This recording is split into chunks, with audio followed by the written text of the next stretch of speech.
તમારું સ્વાગત છે મારા કિચનમાં। આજે હું તમારી સાથે શેર કરીશ બારડોલીના પ્રખ્યાત એવા પાત્રાની રેસીપી। પાત્રા છે એ ગુજરાતનું એક ફેમસ ફરસાણ છે અને ગુજરાતમાં બધી જગ્યાએ અલગ અલગ રીતે પાત્રા બનતા હોય છે, પણ જે ફ્રેન્ડ્સ બારડોલીમાં મળે છે એકદમ ક્રિસ્પી અને તળેલા પાત્રા હોય છે અને આ પાત્રાને તમે મહિના સુધી સ્ટોર પણ કરી શકો છો। પાત્રાની બીજી રેસીપી મેં બાઇટ સાઇઝ પાત્રા બનાવ્યા હતા। આ બાઇટ સાઇઝ પાત્રાની રેસીપી મેં 2-3 દિવસ પહેલાં જ શેર કરી છે। જો તમે હજી સુધી આ રેસીપી ના જોઈ હોય તો હું નીચે લિંકમાં આપી દઉં છું, ચોક્કસથી જોઈ લેજો। અને આ પાત્રા છે એ ખૂબ જ ઓછા સમયમાં સરળ રીતે અને ટેસ્ટી એવા પાત્રા જો તમારી ઘરે પાર્ટી હોય કે મહેમાન આવે ત્યારે આવી રીતે બનાવશો, ખૂબ જ ટેસ્ટી એવા પાત્રા બને છે। તો ચોક્કસથી આ બાઇટ સાઇઝ પાત્રાની રેસીપી જોઈ લેજો। તો ચલો હવે આપણે બારડોલીના ફેમસ ક્રિસ્પી પાત્રાની શરૂઆત કરી દઈએ। તો ફ્રેન્ડ્સ, સૌથી પહેલાં 10થી 15 અળવીના પાન લઈ લેશું। આવી રીતે પાન છે એ બજારમાં આસાનીથી મળી જતા હોય છે।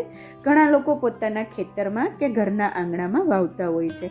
તો ફ્રેન્ડ્સ, પાનને ધોઈ બંને બાજુ સરખી રીતે લૂછી લેવાના અને જે આ વચ્ચેની નસ છે એને આપણે કટ કરી લેશું।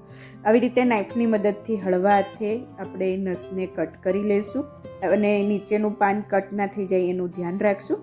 અને સાઈડની જો નસો બંને જાડી હોય તો કટ કરવાની, નાના પાન હશે તો કટ કરવાની જરૂર નહીં પડે।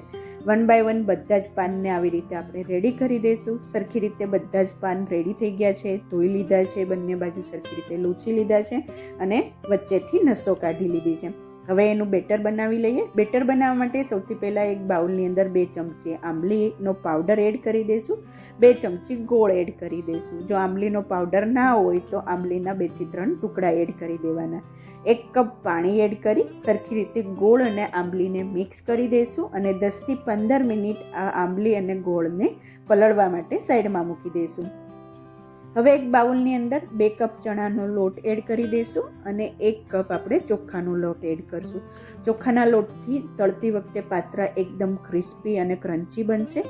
3 ચમચી આપણે સફેદ તલ એડ કરી દઈશું, અડધી ચમચી વરિયાળી એડ કરશું, 1.5 ચમચી ધાણા જીરું પાવડર એડ કરી દઈશું, 1 ચમચી હળદર પાવડર એડ કરશું, 1 ચમચી લાલ મરચું પાવડર એડ કરી દઈશું, અડધી ચમચી ગરમ મસાલો એડ કરશું, અડધી ચમચી હિંગ એડ કરી દઈશું, 1 ચમચી આદુ અને મરચાંની પેસ્ટ એડ કરી દઈશું, અડધી ચમચી સંચળ પાવડર એડ કરી દઈશું અને સ્વાદ પ્રમાણે મીઠું એડ કરી દઈશું।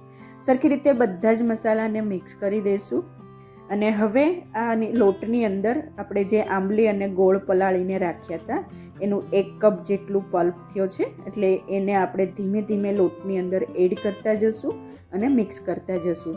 બધું પાણી એકસાથે એડ નથી કરવાનું, એકદમ ઢીલું એવું આપણે બેટર નથી બનાવવાનું, એટલે એકદમ ઢીલું બેટર ના થાય એના માટે ધીમે ધીમે પાણીને એડ કરતા જશું અને મિક્સ કરતા જશું। ફરીથી અડધો કપ પાણી લઈ લીધું છે, ધીમે ધીમે પાણીને એડ કરી દઈશું, મિક્સ કરતા જશું અને એકદમ થીક એવું પાત્રાનું બેટર આપણે રેડી કરવાનું છે। જો ઢીલું બેટર હશે તો પાત્રાનો રોલ છે એ સરખી રીતે નહીં બને, એટલે થોડું થોડું ધીમે ધીમે પાણી એડ કરશું। ટોટલ 1.5 કપ પાણીનો યુઝ કર્યો છે। જો આવી રીતે આટલું થીક છે એવું બેટર રાખવાનું છે। સરસ રીતે પાત્રા બેટર રેડી થઈ ગયું છે। હવે એની અંદર અડધી ચમચી આપણે બેકિંગ સોડા એડ કરી દઈશું અને અડધા લીંબુનો રસ નીચવી દઈશું। લીંબુના રસથી બેકિંગ સોડા છે એ સરખી રીતે એક્ટિવ થઈ જશે અને એની અંદર હવે 1 ચમચી આપણે તેલ એડ કરી દઈશું। ફરીથી બધી જ વસ્તુને સરખી રીતે મિક્સ કરી દઈશું એટલે આ પાત્રા બેટર છે રેડી થઈ જશે। તો ફ્રેન્ડ્સ, આવી રીતે આપણે 1.5 કપ પાણીની જરૂર પડી હતી અને પછીથી જે આપણે 1 ચમચી જેટલો લીંબુનો રસ નાખ્યો હતો, એટલે આપણે એટલું થીક બેટર રાખવાનું છે। હવે જે આપણે અળવીના પાન રેડી કર્યા હતા એ લઈ લેશું। એમાંથી પાનની નીચેનો જે ડાર્ક ગ્રીન ભાગ છે એને નીચેની તરફ રાખશું અને જે લાઇટ ગ્રીન ભાગ છે એને ઉપર રાખશું અને એની ઉપર આપણે ચણાના લોટનું બેટર લગાડી દઈશું। બીજી સાઈડ આપણે પાત્રાના પાનને સેટ કરી દઈશું। એની ઉપર પણ આવી રીતે પતલું લેયર જેવું વિડીયોમાં દેખાય છે એવી રીતે લેયર્સ લગાડી દઈશું। ચણાના લોટનું આપણે લેયર્સ કરતા જઈશું, વચ્ચેનું પાન ગોઠવશું, આવી રીતે 1 બાય 1 સાઈડમાં વચ્ચે એવી રીતે સેટ કરતા જઈશું પાનને, બંને બાજુ સાઈડમાં પાન મૂકશું, એની ઉપર ચણાના લોટનું લેયર્સ કરતા જઈશું। 1 બાય 1 બધા પાનને આપણે આવી રીતે ચોરસ લાઈન બને એવી રીતે સેટ કરતા જશું અને બધા જ પાન ઉપર આપણે આવી રીતે ચણાના લોટનું જે બેટર બનાવ્યું છે એ લગાવતા જશું. તો ફ્રેન્ડ્સ, તમે જોઈ શકો છો કે એક સરસ એવું ચોરસનું ટુકડો રોલ બને એના માટેનો થઈ રહ્યો છે. આવી રીતે પાનને સેટ કરતા જશું. ખાલી એ વાતનું ધ્યાન રાખવાનું, જે કે ડાર્ક ગ્રીન ભાગ છે એને નીચેની તરફ રાખવાનો, લાઇટ ગ્રીન ભાગ ઉપર આપણે ચણાનું બેટર લગાવવાનું છે. બંને સાઈડને વાળી દઈશું. બંને સાઈડ ઉપર પણ આપણે જે બેટર બનાવ્યું છે એ લગાડી દઈશું અને હવે ધીમે ધીમે આપણે રોલ વાળવાની શરૂઆત કરી દઈશું. સ્ટાર્ટિંગમાં થોડુંક રોલ વાળતી વખતે ધ્યાન રાખવાનું, હળવા હાથે આપણે રોલને સેટ કરતો જવાનું અને જો તમે જોઈ શકો છો કે જેવી રીતે વિડીયોમાં બતાવ્યો છે એવી રીતે એકદમ ટાઈટ રોલ વાળતો જવાનો છે.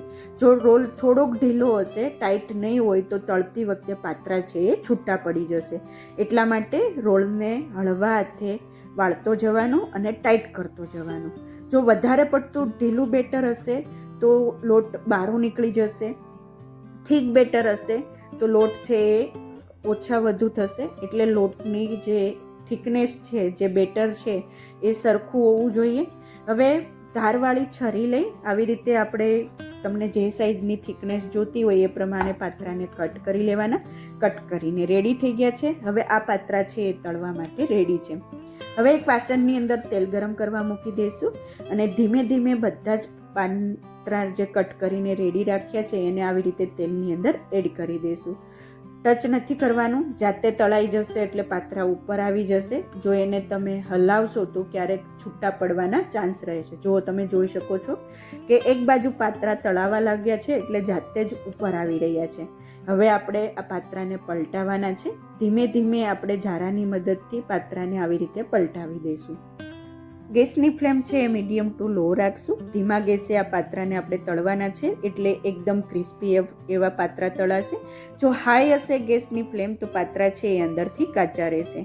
બંને બાજુ સરખી રીતે આવી રીતે પલટાવતા જશું અને પાત્રાને એકદમ ક્રિસ્પી થાય ત્યાં સુધી આપણે તળશું. જો તમે જોઈ શકો છો કે સરસ એવા પાત્રા છે એ તળાઈને રેડી થઈ ગયા છે. હવે આ પાત્રાને આપણે તેલમાંથી બહાર કાઢી એક ટિશ્યુ પેપર ઉપર આપણે પ્લેટની અંદર ટ્રાન્સફર કરી દઈશું એટલે વધારાનું તેલ છે એ નીકળી જાય. તો ફ્રેન્ડ્સ, જો તમે જોઈ શકો છો કે સરસ એવા પાત્રા છે એ ક્રિસ્પી એવા પાત્રા તળાઈને રેડી થઈ ગયા છે. તો ફ્રેન્ડ્સ, જો તમે આવી રીતે ક્યારેય બારડોલીના ફેમસ પાત્રા ક્યારેય ના બનાવ્યા હોય તો ચોક્કસથી ટ્રાય કરજો. આ પાત્રા છે એ દહીં જોડે, ચા જોડે ખૂબ જ ટેસ્ટી એવા લાગે છે અને જ્યારે તમે ટ્રાવેલ કરતા હોય ત્યારે તમે જોડે પણ લઈ જઈ શકો છો.